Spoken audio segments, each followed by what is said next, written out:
Praise lord. దేవాతి దేవునికి వందనాలు. ప్రభు నామమున మీ అందరికీ నా ప్రత్యేకమైన వందనాలు, శుభాలు తెలియజేస్తున్నాను.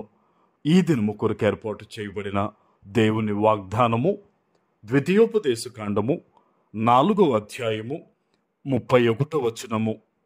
నీ దేవుడైన యెహోవా కనికరము గల దేవుడు గనుక నిన్ను చేయి విడువడు. దేవుని నామానికి మహిమ కలుగునుగాక. ఈ ఉదయకాల సమయంలో సర్వ సృష్టికర్త అయిన నీ తండ్రి నిన్ను ఆశీర్వదించి గొప్ప వాగ్దానాన్ని నీకు అందిస్తూ ఉన్నారు. హల్లెలూయా. ఆయన అంటూ ఉన్నారు, నీ తండ్రి అయిన నేను కనికరము గల దేవుణ్ణని ఆయన గురించి ఆయన ఈరోజు మాట్లాడుతూ ఉన్నారు. మనలో చాలామంది ఏమనుకుంటారంటే, నేను పొరపాటు చేశాను కదా, నేను జ్ఞానం లేకుండా ప్రవర్తించాను కదా, నా చేతులారా సమస్తము నాశనం చేసుకున్నాను కదా, ఇంకా నన్ను ఎవరు హక్కును చేసుకుంటారు, మరలా నన్ను ఉన్నతమైన స్థితిలో ఎవరు పెడతారని కొంతమందికి ఆలోచన ఉంటుంది. ఈరోజు దేవుడు ఈ వాగ్దానాన్ని నీకు ఎందుకు ఇస్తున్నాడో తెలుసా? నీ జీవితంలో నువ్వు ఏది కోల్పోయి ఉన్నా, నువ్వు ఎవరిని దూరం చేసుకుని ఉన్నా, నీ చేతులారా బహుశా నీ జీవితమును నువ్వు నాశనం చేసుకున్నప్పటికీ కూడా నీ తండ్రి కనికరము గల దేవుడు. ఆమేన్. ఆయన అంటున్నారు, నేను కనికరము గల దేవుణ్ణి గనక ఇదిగో నువ్వు కోల్పోయిన ప్రతిదీ కూడా నీకు ఉపయోగకరమైందిగా, నీకు మేలు కలిగేటట్లు తగిన సమయమును నీకు ఇస్తానని ఇంత గొప్ప వాగ్దానాన్ని ఈరోజు దేవుడు నీకు ఇస్తూ ఉన్నారు. హల్లెలూయా. నువ్వు ఏమాత్రం దిగులు పడొద్దు.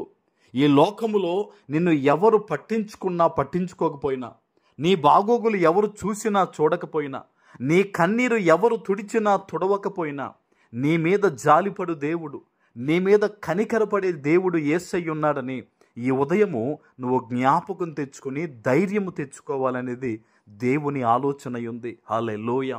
ఆయన ఎంత మాత్రము కూడా నిన్ను విడువనని ఎడబాయనని ఈ వాగ్దానం ద్వారా ఈరోజు నీతో మాట్లాడుతున్నారు. ఆయన అంటున్నారు చూడండి, ఎంత మాత్రమో కూడా నీ చేయి ఆయన విడువడంట. నువ్వు అగాధ పాతాళములో ఉన్నా సరే, నీవు నీ కుటుంబానికి దూరంగా బ్రతుకుతున్నా సరే, అనేక రకమైన సమస్యల మధ్య నీవు కూరుకుపోయి ఉన్నా, నీ మనస్సులో ఎంత బరువు, ఎంత బాధ, అది నీ బిడ్డల కొరకైనా మరి దేని కొరకై ఉన్నా సరే, ఈరోజు దేవుడు చెప్తున్నాడు, నీ చెయ్యి ఆయన విడువనే విడువడు. ఆమేన్. ఎంత మాత్రము నిన్ను విడిచిపెట్టడు. ఒక సమయం ఉంది, నువ్వు చేస్తున్న ప్రార్థనలన్నిటికీ జవాబు రాబోతూ ఉంది. నువ్వు ఇతరుల కోసం చేస్తున్నావో, నీ కడుపును పుట్టిన బిడ్డల కోసం చేస్తున్నావో, నీ భర్త కోసం చేస్తున్నావో, నీ భార్య కోసం చేస్తున్నావో, నీ కోసమే నువ్వు ప్రార్థిస్తున్నావో, ఇదిగో తగిన సమయమున దేవుడు జవాబు ఇవ్వబోతున్నారు నీకు. హల్లెలూయా. ఆయన అంటున్నారు, అందుకనే నీ చేయి నేను విడువనని. ఎంత మాత్రము దేవుడు నేను విడిచిపెట్టడు. ఆయన నీతోనే ఉన్నారు ఈరోజు. ఆమేన్. ధైర్యంగా ఉండు. ఎంత మాత్రము దుఃఖపడొద్దు. నీ చుట్టూ ఉన్న కొన్ని పరిస్థితులు నిన్ను బాధకు గురి చేయాలని నీ మీద పడుతూ ఉన్నా సరే, యేసు నామంలో చెప్పు, నాకు ఎన్ని బాధలు కలిగినా నా దేవుడు నా చేయి విడిచిపెట్టడు.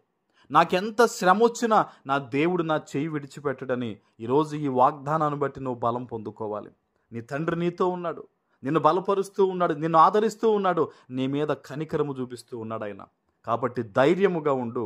నీవు అనేక మందికి దీవెనకరంగా సాక్ష్యము చెప్పే దినము యేసు నామములో రాబోతూ ఉంది. ఆమేన్. ప్రార్థన చేసుకుందాం. నీతిమంతుడైన మా ప్రభువా, నీకు వందనాలు. ఈ ఉదయం మీరు ఇచ్చిన ఈ వాగ్దానము ప్రతి బిడ్డ జీవితంలో నెరవేర్చమని యేసు నామమున ప్రార్థిస్తున్నాను తండ్రి. ఆమేన్.